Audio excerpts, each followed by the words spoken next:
Welcome back to Sports Fans Only, everybody. It's your boy Shawn Mack in the house. And first, I just want to preface off by saying I appreciate the subs, I appreciate the comments, I appreciate the shares and everything. The channel is growing, y'all growing with us, and we're growing with y'all. It would be nice if most of our subscribers did watch the video. 80% of our subscribers don't watch the video. It comes from other sources, but we appreciate it. Like I said, we're growing together, and we hope for a great future. But today, Shawn Mack is here to talk about the comments that JJ Redick said and the clapback from Jerry West. Old man spent the bin. JJ dropped his location, and sure enough, Jerry West pulled up with the smoke. But first, we're going to get into what JJ Redick said. He was pretty much prefacing that this era, and he was on First Take with Mike Mad Dog Russo, and they were talking about the eras and the differences between the eras. And JJ Redick fixed his mouth and actually opened it and said that most of the players that played back in the days, he was mostly talking about the Russell and the Cousy era, that they were firemen and plumbers. And sure enough, like I said, West pulled up at his location and clapped back. So what we're gonna do is take a listen at JJ Redick's comments. Then we'll listen to the clapback by Jerry West. So listen to the comments, and I'll be back with the rest of my commentary. He lost that series when he was on the Clippers. Missed 4 free. Was it 2 or 4? No. It was. I was on the team. It was he missed a some turnover. Free throws. He fouled Russell Westbrook, and then he turned it over on the last play. Then he missed 2 free throws. There was no free throws involved. How about last year in one of the games against Milwaukee?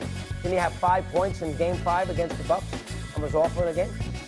If you are an NBA Hall of Famer, what about the entire Lakers series where he couldn't shoot a basketball? Physically couldn't raise his shoulder and arm above his head, and he gutted it out and beat the Lakers. I give him. He did the good. So job. does he get credit for that? We are putting him on this level of the all-time greats. When you put him on the level of the all-time greats, you can't have these kind of games. Is he an all-time great, JJ? You can't put. He's absolutely an all-time point guard. He's an all-time great point guard. Without question. He wins a championship, he's in the conversation for the greatest point guard ever. I'm not saying he's not. The greatest point guard. He's not Bob Cousy. He's not Bob Cousy. Bob Cousy couldn't dribble with his left hand. Bob Cousy changed the game. Chris Paul didn't change the game. Bob Cousy won championships when there were 8 teams in the NBA and you had to win 2 playoff series. Guys. Let's celebrate Bob Cousy in his era, but you can't compare pre-1980 with yes, you can. With the modern NBA. No, you cannot. No, you cannot. Well, how about West and Oscar? Can you compare Cousy with West and Oscar? The great players could play in any era. There's no doubt about that. Cousy was first team All NBA when West and Oscar were playing. I think he was first team All NBA. That's against West and Oscar. Well, first team All NBA. You know, has Paul ever been first team All NBA? Did Bob Cousy ever shoot over 40% from the field in his career? Well, we understand that. Did he ever shoot over 40%? Probably 39, 40%. Different kind of game. Once. Not fair. Once. That's fair. He also had 29 assists in an NBA game. Oh, well, he was being guarded by plumbers and firemen. Interested in your thoughts on comments like that about your generation and the generations that paved the way. Well, obviously the game is completely different. The athletes are completely different. And I know JJ just a little bit. He's a very smart kid and everything. Look, tell me what his career looked like.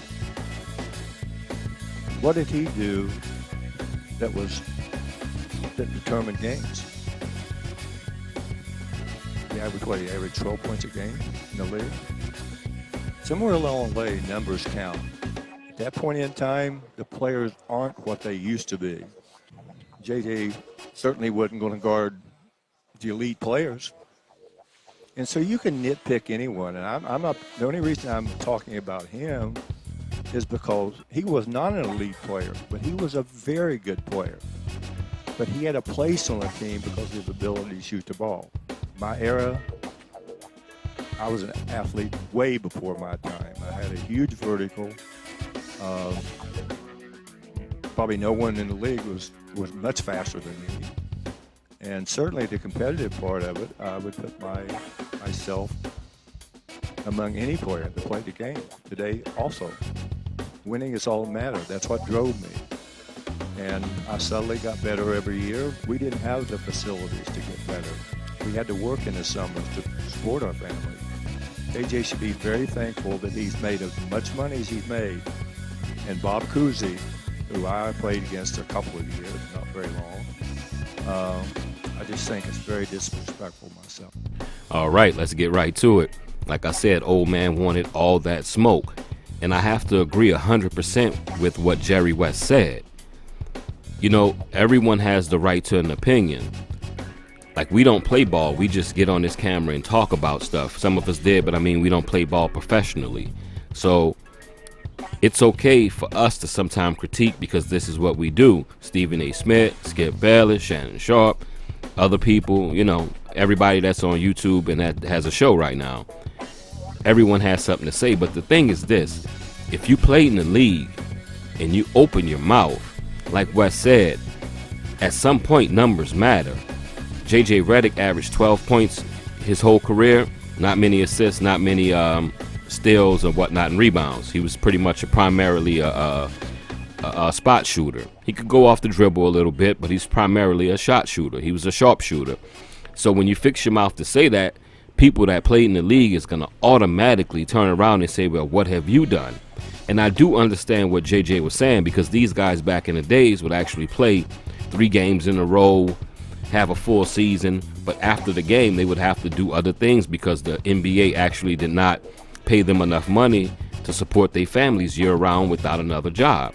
So I totally get what JJ is saying, but you stepped in it. Check your shoe and clean it off, because you definitely stepped in a pile of poop there. And Wes is right, and Wes don't say much, but I have to agree with Jerry West. You must have some type of stats to back up with what you're saying. And let's be honest, I think Jerry West is one of those players that can probably play in any era. I mean, the guy had handles, he could shoot that ball from deep, he could assist, he was your prototypical point guard. Actually, I wouldn't say your prototypical point guard. He can do what your prototypical point guard could do, but he was also a scorer. To me, he's the 3rd best shooting guard. You have Jordan, you have Kobe, and I still stay with West, the logo. Then you have D. Wade. A lot of people put D. Wade 3rd, but I have to go with West is number 3 behind Kobe and Michael Jordan. So when Jerry West stepped to the plate, and JJ Redick dropped his location and West pulled up, he came with all the smoke and the facts. Now, I understand JJ Redick, he's kind of how can I say it? He's kind of a shock jock. I'm not sure if a lot of the young fans know what a shock jock is, but it's someone that used to get on the radio and they say outlandish and elaborate things to draw attention and to get more viewers. Kind of like what people do these days. They all would call it clout chasing. So you have a lot of people that were clout chasing, and when you say something like that, you must be able to back it up. And JJ Redick, I think he clout chased a little bit too much there. He said something that he shouldn't have said. Now he's kind of looking like a buffoon, because everyone is like, oh yeah, we heard your comments and we love what you said, JJ, but you know what? A deeper look at it, you weren't that good. You were an average to below average NBA player, which is way more than what I could do, or most of the people that's watching me can do, but you're not on Jerry West's level. Jerry West, to me, can play in any era. And I know what JJ was trying to say. The level of competition is much harder in today's era. True, but you play in the era that you're in. And a lot of these guys, your average players these days, just make so much money and they're way more athletic, and they just have way more skills. You know, you have weight training. You have days off in between games. You have a personal trainer. You have the trainer that's at the facility. If you're a smart guy, you have a nutritionist. So it just rolls off the tongue easy to say that. And at face value, it's kind of like, JJ's right. But when you really break it down, there's certain people from that era and other eras that can play in any era. You take Kobe, put him in any era. You take West, put him in any era. I think you can take Bill Russell, put him in any era.